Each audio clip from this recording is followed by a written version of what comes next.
Olá pessoal, tudo bem? Aqui quem vos fala é Marco Araújo. Eu sou médico formado pela Universidade Federal do Vale do São Francisco, E hoje eu vim conversar com vocês sobre o transtorno de ansiedade. Lembrando sempre que aqui não tem a função de dar diagnósticos, mas sim de informar e auxiliar a população a entender o que possa estar acontecendo e para ver quando procurar por ajuda. Certo? Em relação aos transtornos de ansiedade, a gente vai trabalhar dentro dos conceitos, dos critérios do DSM-5, que é o Manual Diagnóstico e Estatístico dos Transtornos Mentais, como vocês podem ver aqui na capa dele. Os transtornos de ansiedade, ele tem muito essa relação do MAC-esquiva. Você vai ver muito eu falando sobre mnemônicos para auxiliar no seu diagnóstico, no seu entendimento, perdão. Então, MAC, o que é o MAC? O M de medo. É muito comum as pessoas terem medo, e o A de ansiedade, ter ansiedade pelo que pode estar acontecendo. E comportamentos relacionados a esse medo. Dentre eles, é muito comum a esquiva.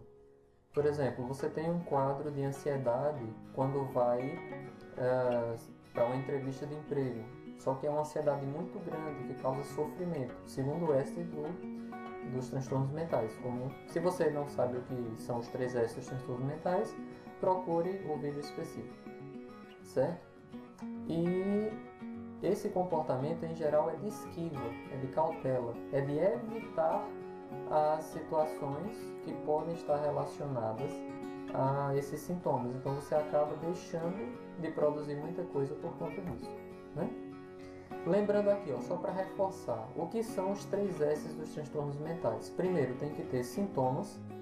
No quadro de ansiedade, a gente tem muito coração acelerado, boca seca, aperto no peito, tremores, sensação de tontura, de falta de ar, certo?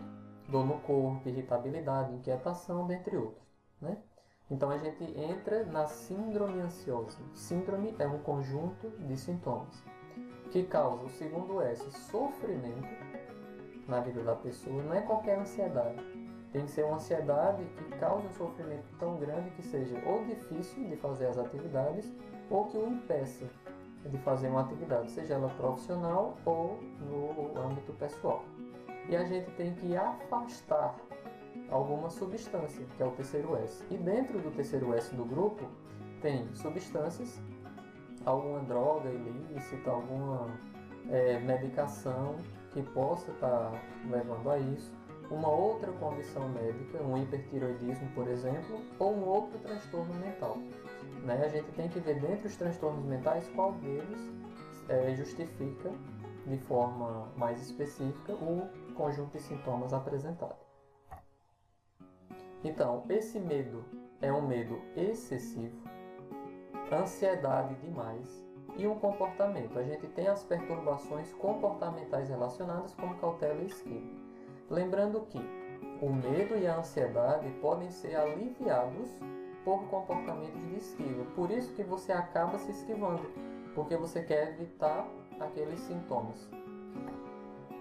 E aqui existe um vídeo específico sobre os ataques de pânico. Eles se destacam dentro dos transtornos de ansiedade como um tipo particular de resposta ao medo. Você tem um quadro de medo e esse medo leva a um conjunto de sintomas que a sua intensidade chega no máximo em um período curto de tempo, que seria um ataque de pânico. Mas lembrando, não estão limitados aos transtornos de ansiedade e podem ser vistos em outros transtornos mentais. Então, ataque de pânico não necessariamente está só nos quadros de ansiedade, certo? Então, os indivíduos com transtornos de ansiedade em geral, eles superestimam o perigo. Você vai fazer uma apresentação numa escola, numa faculdade, algo que não vai causar nenhum mal a você, mas você superestima aquilo. Você supervaloriza, nas situações que temem ou que evitam. E a determinação primária do quanto o medo ou a ansiedade são excessivos ou fora de proporção é feita pelo clínico, é feita pelo médico. Então a gente, junto com o paciente, vê o que é a gradação, o que é que isso está causando na vida da pessoa, né?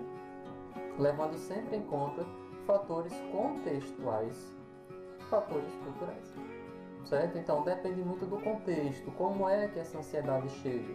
É numa situação que dentro da cultura do indivíduo é esperado ou não? Porque a gente é muito relacionado à parte social, em comunidade. Se a gente participa de uma comunidade em que aquele comportamento, aquela sensação é regular, é frequente, é conhecido como normal por aquela população, então não chega a ser um transtorno, certo? Então, para vocês lembrarem, as pessoas costumam superestimar o perigo, tem que ser afastado outras causas e vista a intensidade em conjunto com o seu médico e levando em consideração os fatores contextuais culturais, né? Muitos dos transtornos de ansiedade se desenvolvem na infância e tendem a persistir se não forem tratados. Por isso que quanto antes você faça um acompanhamento, melhor. A maioria ocorre com mais frequência em indivíduos do sexo feminino do que no masculino. Isso são estatísticas do nosso DSM, na proporção de 2 mulheres para cada um homem, certo? Pronto, espero ter ajudado, né? Se esse conteúdo foi importante para você, compartilhe com outras pessoas para que esse conhecimento se dissemine e possa ajudar o máximo de pessoas possível. No mais, um abraço e nos vemos no próximo vídeo.